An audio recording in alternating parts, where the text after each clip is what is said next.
It's incredibly hard to talk about this movie without giving anything away, and I feel like that really does play into how well the mystery works. Wake Up Dead Man just feels like an event the moment the movie starts. Rian Johnson once again delivers a stylish, fun, and an incredibly polished mystery movie that could be some people's favorite movie in the Knives Out franchise. And before I give you my spoiler-free review of Wake Up Dead Man and Knives Out Mystery, drop your thoughts on the movie down in the comments and let me know what you think about the entire Knives Out franchise as a whole. Alright, let's get started. Now, if you aren't familiar with the story this time around, it's about a death that occurs in a church, and Benoit Blanc is back at it again. He's brought in to uncover the truth behind exactly what happened. And if you've seen any Knives Out movie at this point, you know that the story setup is pretty basic, but the story itself as it goes is anything but that. And like I said at the beginning of this video, it's so hard to talk about this movie without giving anything away. And that's one of the best parts about this, is that the story is so tight. It's tight with details. Every single scene matters. And building on top of that, the pacing of this movie is lightning fast. And at times, I honestly felt like it was a little bit too fast. There's just always something constantly happening in this movie, whether it's tied directly to the murder and trying to solve exactly what happened, or maybe it's one of the characters' side plots that are going on, which are all pretty interesting, and we'll get to that later. But there's just not really a lot of time to sit with what's happening and really breathe and take it all in before we're moving on into the next scene. That said, I can see that being a major positive for people that like that high energy mystery type of movie. Now, if you were to ask me what I think Daniel Craig's most iconic role actually is, I'm not saying James Bond, I'm saying Benoit Blanc, because he always kills it, and he also kills it in this one. He doesn't necessarily come into this movie and do anything new that he hasn't done in the last two movies, but it's just such a great time to watch him come in, command a room with the confidence, with the flair, with the accent, just everything. He just makes these movies so much fun to watch. And the other character that I absolutely have to talk about is Josh O'Connell's Judd. He is a standout in this movie. And what makes him such a great and compelling character is that he isn't just part of the murder mystery. He's struggling with his faith, his personal guilt, and manipulation from everybody around him. His internal conflict just adds so much emotional weight to this story, to this grounded mystery, and Josh O'Connell just knocks it out of the park in every scene. And despite the massive cast in this movie, none of these characters feel like filler, like they're just there to get this person in this movie just to market it.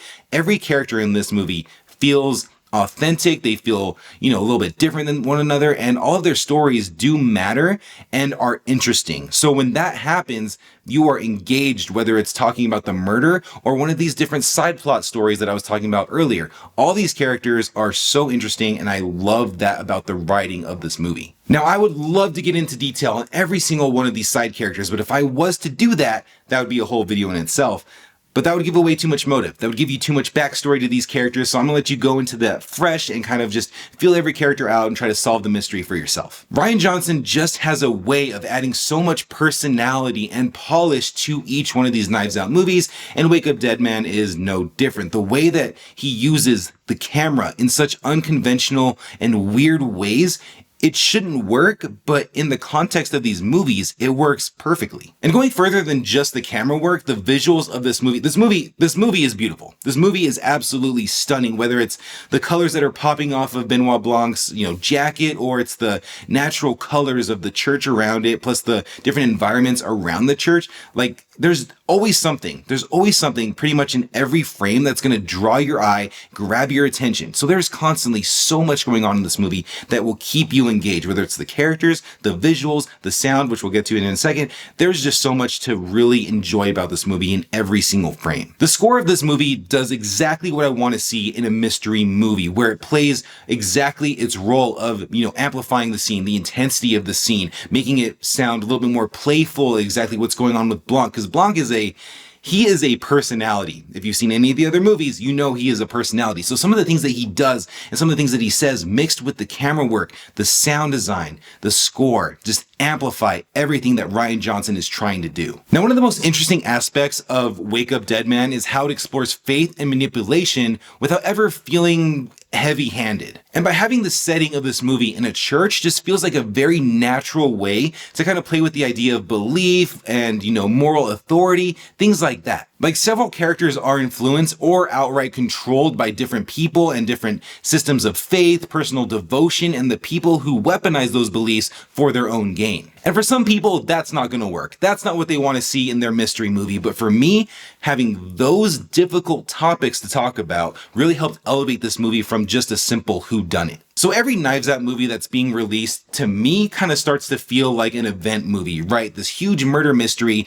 an insane cast, beautiful camera work, beautiful direction. These things are special, especially because each one of them are really good. But Wake Up Dead Man finds a way to keep the DNA of what works with Knives Out, but also give it a little bit more of a thematic punch, a little bit more elements, a little bit more to it than just a simple mystery movie. Now, as far as what worked for me in Wake Up Dead Man is Daniel Craig fully owning Benoit Blanc. You have Josh O'Connor's layered, emotional, conflicted performance. You have a massive cast where every character matters. It's stylish, it has confident direction, gorgeous cinematography and color work, a score that balances fun and tension, and thoughtful themes of faith, belief, and manipulation. And as far as the things that didn't work, which is a very small list, the pacing can feel almost too fast at times, and some scenes don't get room to breathe. Wake Up Dead Man is about as close as a perfect mystery movie as you could get when you take all the different components and put it together. Netflix should absolutely be giving Rian Johnson the freedom to make these films, write him a blank check, keep these movies coming because Wake Up Dead Man is another solid entry. Now, did the themes of faith and manipulation add to the mystery for you in this movie, or do you prefer the lighter tones of the previous Knives Out movies? Let me know in the comments below. Thank you so much for watching my review, and I will catch you in the next one.